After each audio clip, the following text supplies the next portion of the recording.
ಶಿವಾನಂದ ಪಾಟೀಲ್ ಅವರ ಹೇಳಿಕೆಗೆ ಸಿಎಂ ಖಂಡನೆಯನ್ನ ವ್ಯಕ್ತಪಡಿಸಿದ್ದಾರೆ. ಶಿವಾನಂದ್ ಹೇಳಿಕೆಯ ಕುರಿತು ಸಿಎಂ ಮೊದಲ ಬಾರಿಗೆ ಪ್ರತಿಕ್ರಿಯೆಯನ್ನ ಕೊಟ್ಟಿದ್ದಾರೆ ಸಿದ್ದರಾಮಯ್ಯನವರು.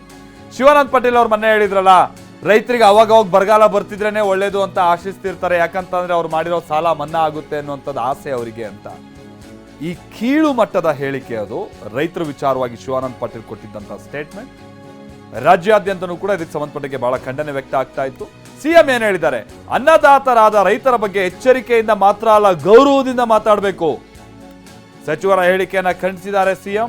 ಹಗುರ ಮಾತುಗಳ ಮೂಲಕ ಅಪಮಾನ ಮಾಡಬಾರ್ದು, ಇದು ಪ್ರತಿಯೊಬ್ಬರು ಕಡ್ಡಾಯವಾಗಿ ಅನುಸರಿಸಬೇಕು. ಬುದ್ಧಿವಾದ ಹೇಳೋ ದಾಟಿಯಲ್ಲೇ ಚಾಟಿಯನ್ನೂ ಬೀಸಿದ್ದಾರೆ ಸಿಎಂ.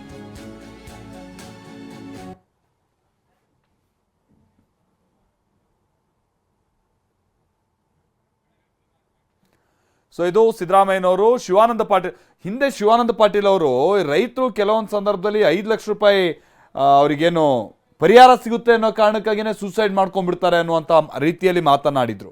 ಈಗ ನೋಡಿದ್ರೆ ಅವ್ರಿಗೆ ಬರಗಾಲ ಬರ್ತಿರ್ಲಿ ಅನ್ನುವಂಥ ರೀತಿಯಾಗಿ ಅವ್ರಿಗೆ ಆಸೆ ಇದೆ ಅನ್ನುವಂಥ ಮಾತು. ಸಿಎಂ ಏನ್ ಹೇಳಿದ್ದಾರೆ, ಅನ್ನದಾತರಾದ ರೈತರ ಬಗ್ಗೆ ನಾವು ಎಚ್ಚರಿಕೆಯಿಂದ ಮಾತ್ರವಲ್ಲದೆ ಗೌರವದಿಂದನೂ ಕೂಡ ಮಾತನಾಡಬೇಕು. ಹಗುರ ಮಾತುಗಳ ಮೂಲಕ ರೈತರಿಗೆ ಅವಮಾನವಾಗುವಂತೆ ಮಾಡಬಾರದು, ಇದು ಪ್ರತಿಯೊಬ್ಬರು ಕಡ್ಡಾಯವಾಗಿ ಅನುಸರಿಸ್ಕೊಂಡು ಬರಬೇಕಾದಂಥ ನೀತಿ ಸಂಹಿತೆ.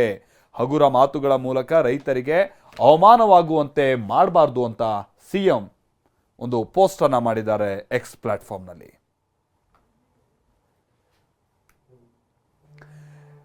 ಈ ಮಾತು ವಿರೋಧ ಪಕ್ಷದವರಿಗೂ ಕೂಡ ಒಂದು ಅಸ್ತ್ರ ಆಗಿತ್ತು. ನೋಡಿ ಸರ್ಕಾರದ ಕಾಳಜಿ ಎಷ್ಟಿದೆ.